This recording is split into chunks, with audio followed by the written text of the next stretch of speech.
Hey guys, thanks for tuning in. We're back at the workshop today to pretty much kick off the very first build video for the Supra. So far, the last video I released was us stripping the car. So basically we didn't get any work done to the car apart from stripping the whole car down and getting it ready for repair. And if you were watching that video, you would have seen that the whole back end of the car was in pretty bad form. It's now looking a lot better. So it's now been repaired by Gourmet Bodyworks up at the Central Coast here in Sydney, and they've replaced this whole quarter panel. It's looking really good. Like there's a fair bit of work that had to go into getting this done. So it was a few weeks at the shop getting all this repaired and getting it all sorted out. There's still a fair bit to be done on the Supra, a fair bit of welding here to be completed, and also a fair bit of work around here and the joins. But we're going to cut a lot of this out anyway. Going to cut these quarters out on both sides and also probably cut the whole floor pan out here as well for the rear mount radiator, the firewalls going in, a NOS bottle location here, and the new radium fuel cell system that we're installing in the Supra as well. So there's still a fair bit to do to that once that's all been finished. We'll clean all that up and get that completed back up there with Jake. Probably about the same time that it's getting painted. Or getting ready for paint, especially in the inside. But yeah, we've got heaps of work to do before that.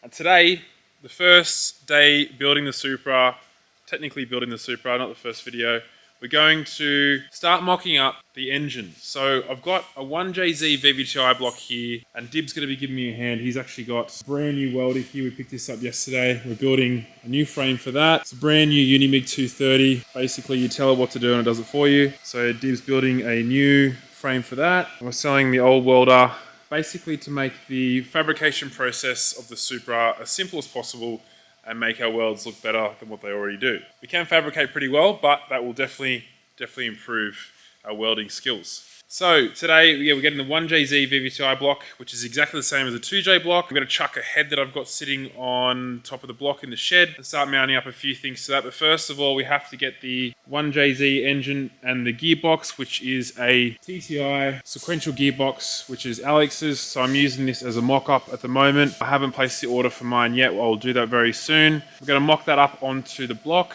get that mounted on there, and try and make up some engine mounts as well.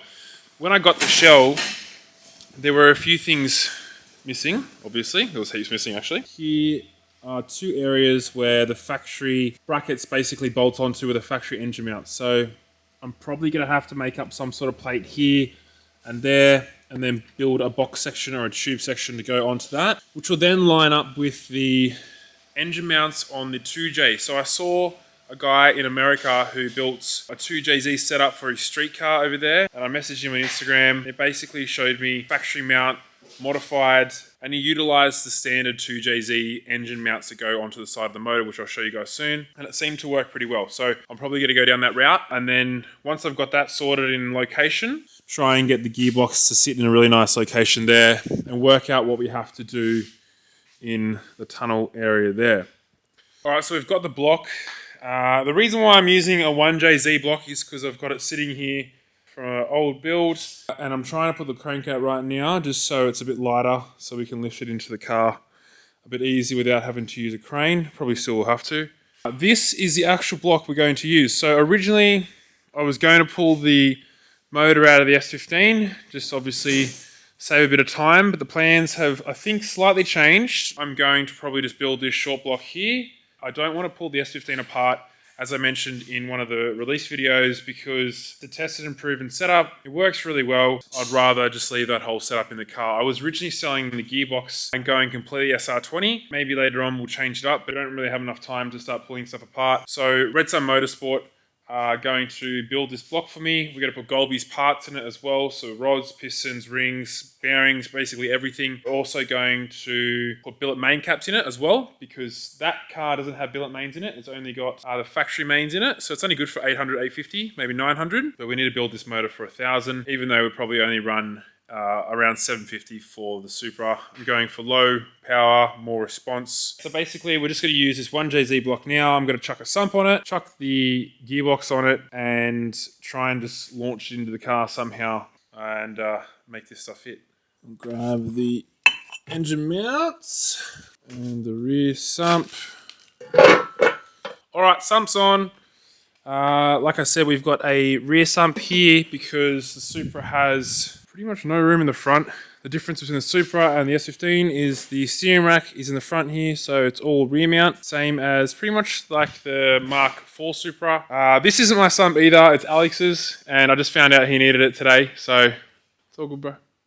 Hey bro, fuck you! So if anyone has a rear sump, let me know. I've got 2 front sumps available for swap, or I'm going to chuck them up for sale and try and get a rear sump. But for today, he's not getting his sump. And yeah, we'll get it on the engine crane, and I'll move these 2 cars around, get them on the hoists, and we'll start lifting it in. This is good.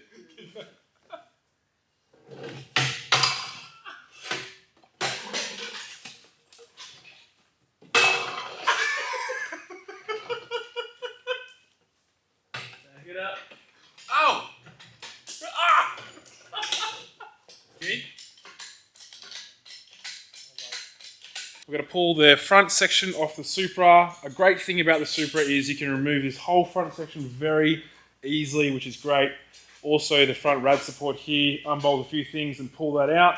And you can have access to the whole engine bay in the Supra, basically. So it is quite a long area, so having this completely removed makes it super simple to get the motor in and out. Whereas like a car like the S15, you have to cut the rad support out or custom modify it, so it's great that you can actually just unbolt this stuff and then bolt it back in. So this is one part of the car I probably won't change when we finish the car. Instead of tubing the whole front section, I'll probably just keep the whole front section exactly the way it comes in from OEM from the factory. So let's try and get this motor in.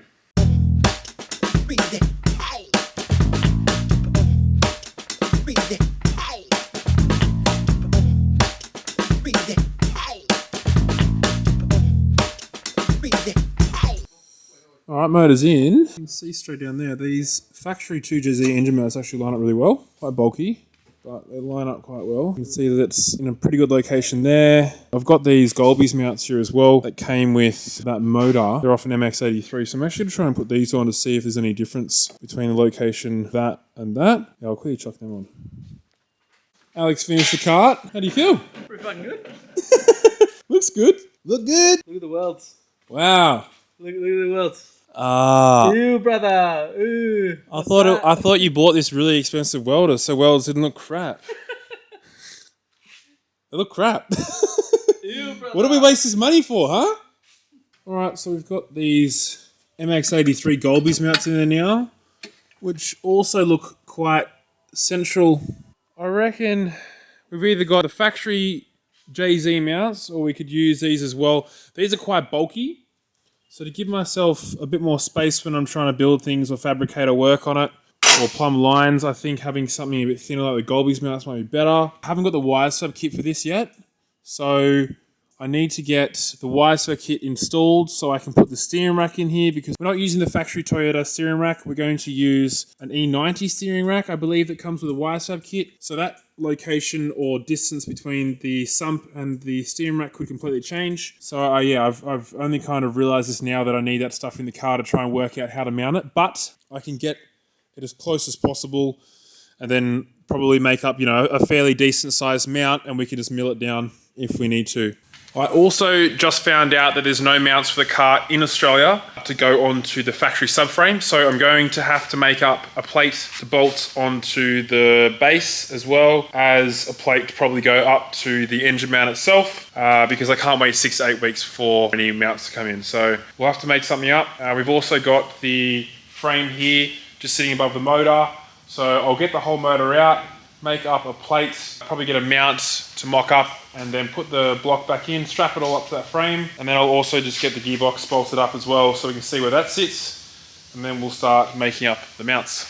Alright, quick update. So it's been a few hours and we finally got the motor lined up in the car. So we've assembled basically the spare head that I have to the short block. This is going to give us a fair understanding of where everything's going to sit. I've made up some plates as well for us to weld a tube in between here and there on both sides, and everything looks pretty good at the moment. I might move the engine back just a touch more there towards the firewall. So good to see the motor finally in the car. You reckon? Alright, we'll make up those tubes now and try and get the thing hard mounted, and then we'll drop the gearbox in. All right, day 2 back at the shed. So the mounts were made up last night, the uprights at least. I'm going to cut them right now, or drill them out. So I've marked up here and here where they're going to sit, which it sits pretty much perfect, as you guys can see. So I'm going to drill 2 holes here and there. And then once that's done, both of these rods are also threaded. We finished that up last night as well. So I'll put a bolt on both sides through there, and then I'll be able to mount the transmission.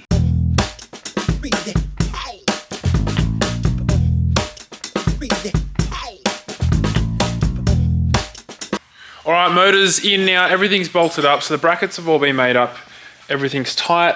I can now pretty much just loosen these off and it's all secure. The gearbox is also in now as well, as you would have seen. So the bell housing, everything sits quite nicely in the transmission tunnel, so we won't have to modify too much. The only thing I would probably do is we may have to lower the motor a little bit, but luckily last night I was searching on eBay and we found the factory mounts in stock in a place in Adelaide. So I'm gonna grab them. So that means we won't be using these mounts here, but it's good for a mock-up at the moment because we're gonna make the transmission mount for it as well. But once I get those stock OEM mounts in the car, obviously things will change a little bit, but at least now we kind of understand where everything's gonna sit. We know where the height's gonna be, and we know, how central the motor's gonna sit. It's really interesting as well. If you can see here, the motor's sitting really far back in towards the firewall. It's got great weight distribution, and we've got plenty of clearance behind here as well. I can fit my fingers just behind there on both sides. Underneath the car, I've got the little strap holding the gearbox up at the moment. I'm going to make a mount here for it, which is really interesting. We're gonna have to